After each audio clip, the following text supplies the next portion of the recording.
It's another win for Derek McInnes as Hearts manager. It's another 4 goals, and this time is a clean sheet added into the mix. This is Hearts standard.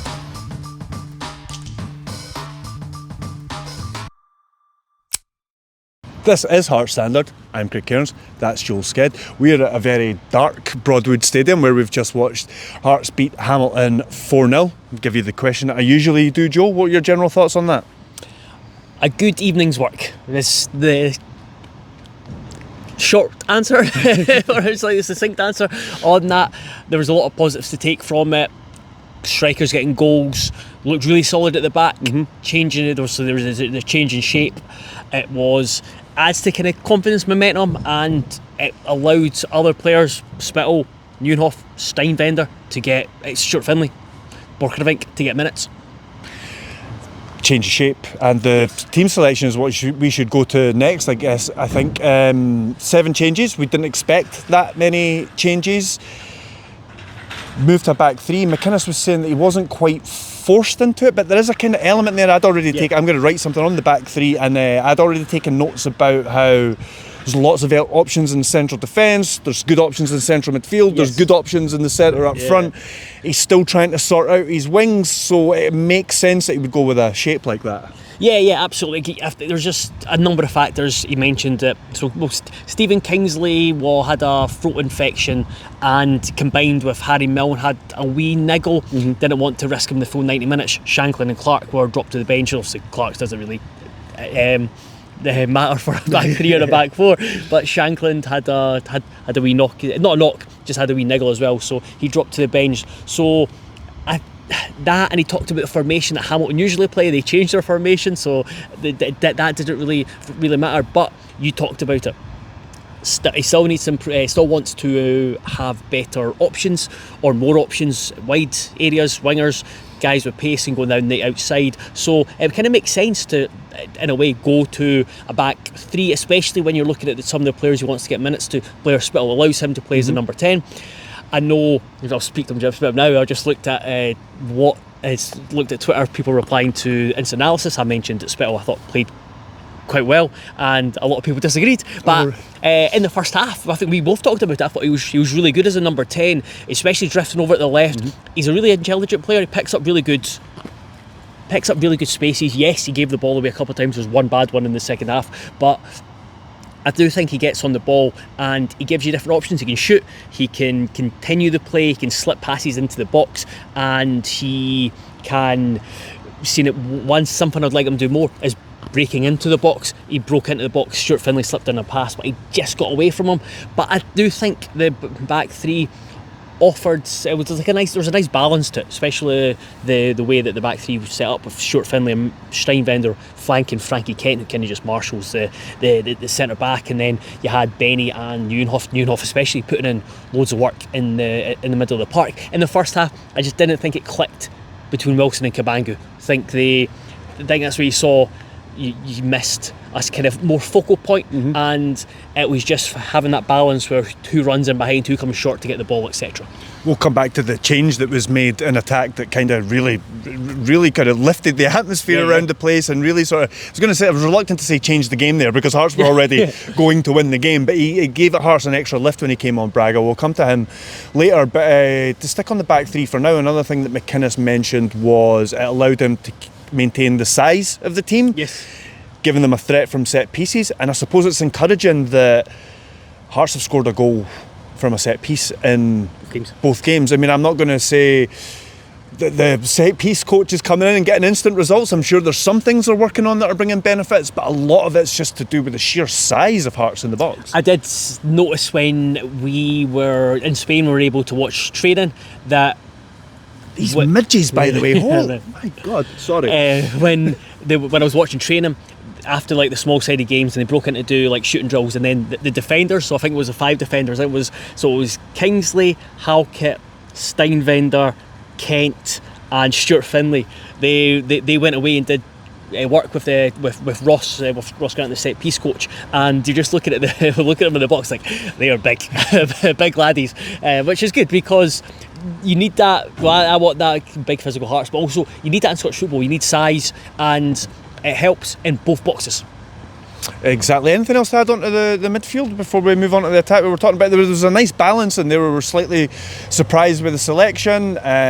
Benny was sort of anchoring Nieuwenhof and Spittle as the 2-8s, and as you kind of already touched on there, you spoke about Spittle a bit more than Nieuwenhof, but I was particularly impressed with, I thought they both had good halves, good first halves, but I was particularly impressed with Nieuwenhof. Yeah, it was really good. I thought he puts pressure on the opposition, or he covers the ground really well, but he does it like in a more subtle manner than maybe Benny or Cammy Devlin does. He supported. One thing I like him, he supports. He's more naturally inclined to support the play, support the attack. Got into shooting positions a few times. There was one really good move in the second half where Benny slipped him in and he drove forward. He passed it into Wilson and he carried on his run into the box. And Wilson tried to pick out Cabangu, I think was still on at the time, but I actually thought the pass was just cutting it back to Nieuwenhof because he was running onto it just for a side foot. So yeah, I think he can be really happy with his start to this season because he did well off the bench against Dunfermline and then had a really solid 90 minutes tonight. We'll talk about the subs before we come on to Braga and wrap up. Well, who knows how long we're going to talk about Braga for. Quadruple sub. I was quite impressed, besides Braga, I was quite impressed with Milne when he came on. He was very good. He set up Braga's goal. He did very well to win the ball and drive forward. But Hearts were, I don't think Hearts were ever in trouble in that game. But I think there was a wee bit, maybe, I don't know if it was tiredness or I don't know if he was just getting caught up field or whatever. But Alan Forrest, there was a wee bit of vulnerability in the left back area. Harry Milne came on and the subs really improved Hearts, I thought. Yeah, not that it was actually needed. No. Yeah, that's like kind of go back to the first half. There was a couple of times that Accies got forward and they had promising space, but with the way the Hearts were set up with the back three and the coverage that Nieuwenhof and Benny did at times it stopped any Accies threat and it pushed them wide. And Accies never really posed a threat. But like I said, Alan Forrest, I think he did a lot of running. Big man. I think he did a lot of running, especially in the first half, and he was having to chase back. He did that a few times. He was having to chase back and put pressure on, and yeah, I think he just kind of ran out of steam. Milne more natural there, again added to the size, and yeah, it was good going forward. Checking out if you're not going to get run over here. Time into this. Yeah. Sorry, we'll just let this pass. And then on to the main event, and that was Claudio Braga. Now I wouldn't say Hearts were poor in attacking sense. There were a couple of things that McInnes was unhappy with in the first half. I think he was shouting at his strikers that one of them's always got to run in behind when I think one of them didn't make a run. So there was a moment where Alan Forrest ran up the left wing with the ball and Cabangu should have stretched the game, but he came short for Forrest and it just closed up the space for Forrest to run into, and it was just after that I think McInnes shouted to Wilson because he was the closest striker to him, just to say that one of these have to basically stretch the game. Yeah. So yeah, there were just moments where it didn't quite click, and then Braga came on, and it was just like clicked instantly. Exactly, and it was like he was almost given a free roll to go either side of Wilson. He popped up in the right channel and set up Wilson for a goal. He popped up in the left channel and set up Wilson for another chance. I think he headed it over the bar. There was a moment where he got the ball in his own half and he put it over a defender, and then he went past another and he managed to get to the edge of the box and then kind of into a bit of a blind alley. But there was fans shouting his name at the end to try and get his attention, all that kind of stuff. Questionable celebration, but a really good night for him. And that's after McInnes said something quite revealing after the game there, where he was saying that he was beating himself up a wee bit for his performance on Saturday because it didn't quite go how he had it. First game in front of the Hearts fans at home and that kind of thing, and he didn't quite put in the performance that he knows he can. He definitely showed that tonight.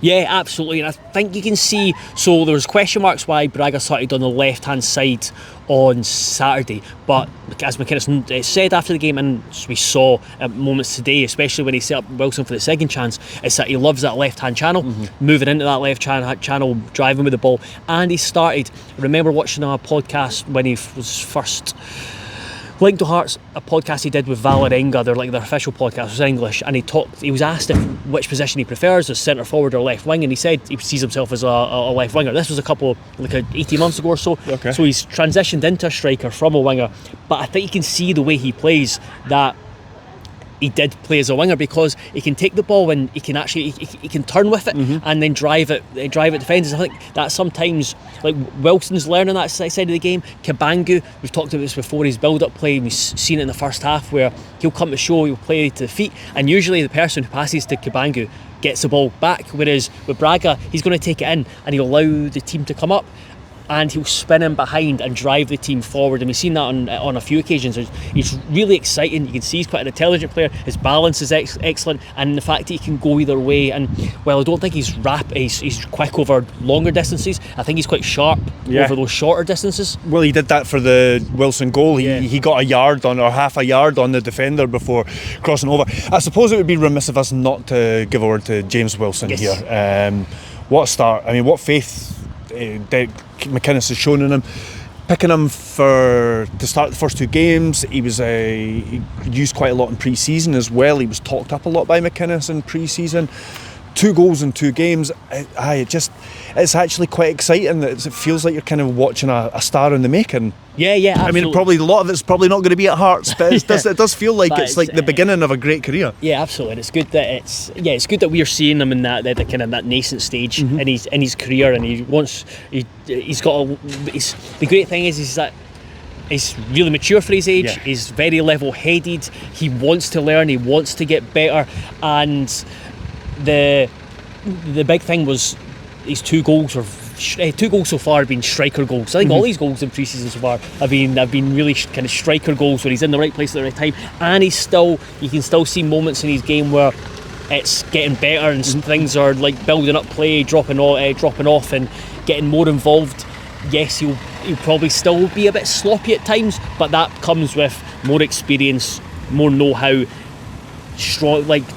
He's strong. I think he's actually, like, in terms of like gym tests and stuff, he's one of the strongest, if not the strongest in the team, which is surprising because you kind of look at him and when you've got like Halkett and stuff, but it's knowing how to use that strength, like football strength. So, but that's all part of the learning curve, and that's why I think he's, providing he stays, is in the position to become out this, like, I know his last season was his breakthrough, but like almost like a breakout star for Hearts.